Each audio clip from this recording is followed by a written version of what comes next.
Hey, this week I made a couple of things, including a holy banana grenade, but I'll get back to that one later. To start it all off, I asked some of you in the Discord server for ideas. Got a nice long list of them. I didn't really want to work on the actual implementation, because that's too hard. So I just made a bunch of art in Sprite. After making a few guns, I got excited about one particular design, the laser blaster. I mean, just look at it. So I followed a tutorial on how to make a nice little laser, and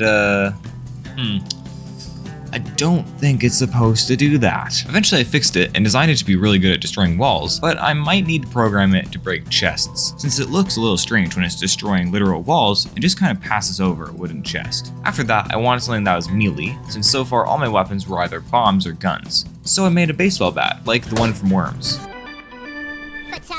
I basically wanted it to be useless at everything except boinking the bad guys away. The only hurdle I had while making the bat was implementing the differences between melee and ranged weapons. One of the main differences is the animation of the weapon. I set up a system where I could say if the weapon was melee or not, then it'd switch between either a shooting animation, which just meant going back and forth, or a slashing animation. After that, I just used a system that would spawn bullets in to instead spawn a slash into the scene. I'd say all combined, it doesn't look half bad, and it wasn't that hard to implement. The bat's main use ended up being more to run away rather than fight the enemies head on. With the melee system made, I kind of felt like making another close combat weapon, so I made a sword. It's slow but really strong, able to kill bosses in just a few swings. That should probably be nerfed a bit. I also wanted to make some more bombs, so I thought of some ideas. What are the two best bombs? The holy hand grenade. Brother Maynard carries with him.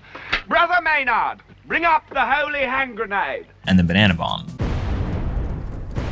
What if they merged together into, well, the most powerful weapon ever created? All I had to do was take the already created banana launcher, switch around a sprite or two, and change the variable from making 5 to 6 clones of itself into making 1,000 of them. I toned it down a smidgen, but honestly, it's just kind of fun to have an overpowered bomb at your disposal. I'm gonna make it really expensive, but it'll definitely be worth it, since it kills bosses in one use. Another cool bomb I ended up making was the implosion grenade. The way I made this was simply by making a knockback and then inverting it. Instead of pushing enemies away, you can now push towards, using some simple math and variables. The nice thing about making this is that I'm able to make every explosive have a bit of knockback really easily by simply adding this script to the explosions. There are about 20 weapons I made in total, so I'm not going to go through all of them, but an honorable mention goes out to the electric backpack. It's kind of a fun idea for having weapons that you don't actually have to actively fire all the time. See ya!